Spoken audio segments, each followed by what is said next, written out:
ஆதிரா ஒரு photo studio plus வந்து ஒரு வெட்டிங் பிளானருடைய கம்பெனி வந்து லான்ச் பண்ணியிருக்காங்க. இந்த லான்ச்சுக்கு எங்களை கூப்பிட்டதுக்கு ரொம்ப ரொம்ப நன்றி. Thank you so much. வெளியே இந்த போர்டில் வந்து கல்யாணத்துக்கு அவன் A to Z வந்து எல்லாமே வெளியே பார்த்து பண்ணி பக்காவாக சூப்பராக பண்ணுவாங்கன்னு சொல்லி இந்த போர்ட்லேருந்து எல்லாமே நிறைய டிஸ்பிளேலேருந்து நிறைய ஆஃபர்ஸ்லாம் வச்சுருக்காங்க. ஸோ ரொம்ப சூப்பராக இருந்தது. Thank you for meeting.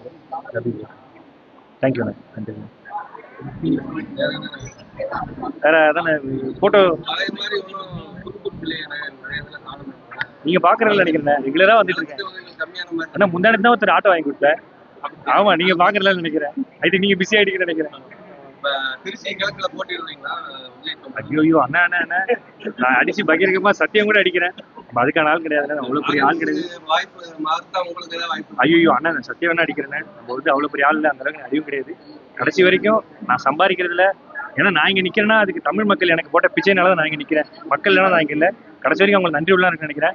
எனக்கு இது எம்எல்ஏ சீட்லாம் வேணாம், இதை யூஸ் பண்ணிக்கிறேன். இதை பார்த்துட்டு இருக்க யாராவது காலேஜ் ஓனர்ஸ், ஏன்னா நிறைய கஷ்டப்படுற பசங்க நம்மள்ட்ட இருக்காங்க. ஒரு 10 ஆர்ட்ஸ் காலேஜ் சீட்டு, ஒரு 10 இன்ஜினியரிங் காலேஜ் சீட்டு கொடுத்தாங்கன்னா யூஸ்ஃபுல்லா இருக்கும். அதெல்லாம் அதுக்கெல்லாம் ஒரு பெரிய தகுதி வேணும். நம்ம அந்த அளவுக்கு பெரிய ஆள்லாம் கிடையாது. நம்ம ஒரு சாதாரண ஆள் இல்லைண்ணே. நம்ம அரசியல் நம்ம நோக்கம் கிடையாது. சத்தியமா சொல்றேன், அரசியல் நம்ம நோக்கமே கிடையாதுன்னு. அரசியலுக்கு நம்ம எண்ணமும் கிடையாதுன்னு. அவ்வளவு பெரிய ஆள் நம்ம கிடையாது. கடைசி வரைக்கும் நம்ம சம்பாதிக்கிறத உதவி செஞ்சு மட்டும் தானே இருக்கணும். சத்தியம் ஆனா நம்ம கிட்ட கேட்கறாங்கன்னா நம்ம முடிஞ்சது பண்ணிட்டு இருக்கோம். பண்ணணும் அவ்வளவுதானே. அதுக்கு நிறைய சம்பாதிக்கணும். அதுக்கு இப்ப முழு நோக்கமே என்னன்னா நான் நல்லா சம்பாதிச்சதை என்னால பண்ண முடியும். இப்போ அதுக்கு நான் நடிக்கிற படங்களுக்கு நான் நல்ல எஃபோர்ட் போட்டு நடிக்கணும். அதான் நடிச்சிட்டு இருக்கேன். அதுல நல்லா நடிச்சுன்னா சம்பளம் அதிகமா கிடைக்கும். கிடைச்சுன்னா இன்னும் நிறைய நம்ம ஹெல்ப் பண்ணலாம். ஸோ அதுதான் ஆமா. இல்லண்ணா இது வரைக்கும் நான் பண்றது இந்த செகண்ட் வரைக்கும் நான் சம்பாதிக்கிறது மட்டும் தானே பண்ணிட்டு இருக்கேன்.